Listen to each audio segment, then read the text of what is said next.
Some sitcoms are only ordered for a few episodes. Some sitcoms never find their footing. But some of those sitcoms are diamonds in the rough. This is the show for those shows. Welcome to Short Order. After producing for Arrested Development, My Name is Earl, and How I Met Your Mother, Barbara Adler got the green light from Disney for 10 episodes of her own original sitcom, Kevin from Work. 2015 was a key year for ABC Family, as it was rebranding to what it's known as today, Freeform. The pivot was an attempt to cater to the millennial young adult age demographic, particularly women, that ultimately failed, perhaps leading to our show's early cancellation. Kevin's crush needs a place to crash. You can always just come to my place. Starring Noah Reid as the titular Kevin, who's from Work, the show is a typical workplace friend group sitcom with a very fun twist. The pilot sees him initiating the plan of his dreams, leaving his awful desk job and moving to Italy. With this, he invites his early 20s sister, Jordan Hinson's Roxy, to take over his apartment and leaves a love letter for his taken work wife, Paige Sparrow's Audrey. Unfortunately, he loses that Italian job and can't stop the letter from reaching Audrey, forcing him to go back to his life. Now, with her knowing the truth, his sister relegating him to a couch, his best friend Matt Murray's Brian begging him to never leave him again, and Audrey's roommate Patty, played by Poonam Patel, now despising him for what he did as he tried to get that love letter back. The extended cast is rounded out by their annoying co-worker Ricky, played by Jason Rohel, who gets way too much screen time in my opinion, their boss Julia, played by Princess Carolyn voice actress Amy Sedaris, and Audrey's stupid martial artist boyfriend, Brock, played by Matthew Florida. That's the Kevin I know. Never giving up hope, never showing signs of progress.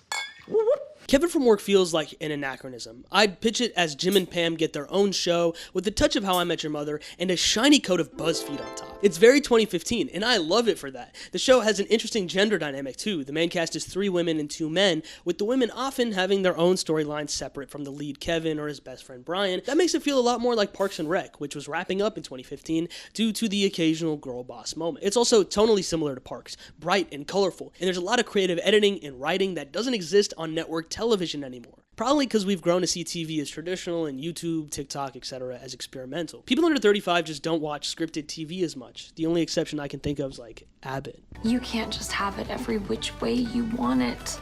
I'm pretty much the only person who can do that. Reviews of the time labeled the show as crude and coarse, but it's only crude if you're comparing it to Full House. Maybe this is the brain rot talking, but I thought it was good, clean fun, with only the occasional joke about the voracious sexual appetite of some of the principal cast. Overall, that cast is funny and the writing is quick, but the standout has to be Matt Murray as Brian, who unfortunately hasn't seen that much comedic success since the series was canceled, aside from the short-lived sitcom 9JKL, which I'd love to do in a future episode of Short Order. The pilot episode has a very critical plot point with the character of Patty, with no clear idea of what her role in the show would be. Cleverly, Barbara Adler paired her with every main cast member episode after episode to see which combination worked best, ultimately settling on making her besties with Kevin's little sister Roxy. This strategy worked well for the first season of Community, so seamless that most people don't even notice that the A-plots paired Jeff with Pierce, Abed, Shirley, Britta, and Troy in that order. Go rewatch those episodes if you don't believe me. Keep in mind that Community got another 18 episodes after that, and if Kevin from Work got the same treatment, I think we could have really gotten somewhere. This changes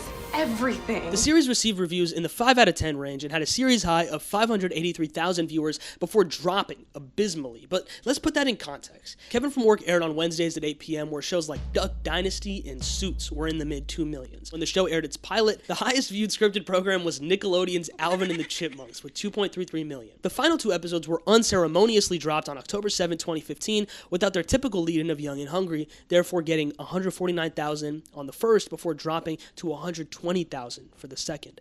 A sad end to the show, but was it deserved?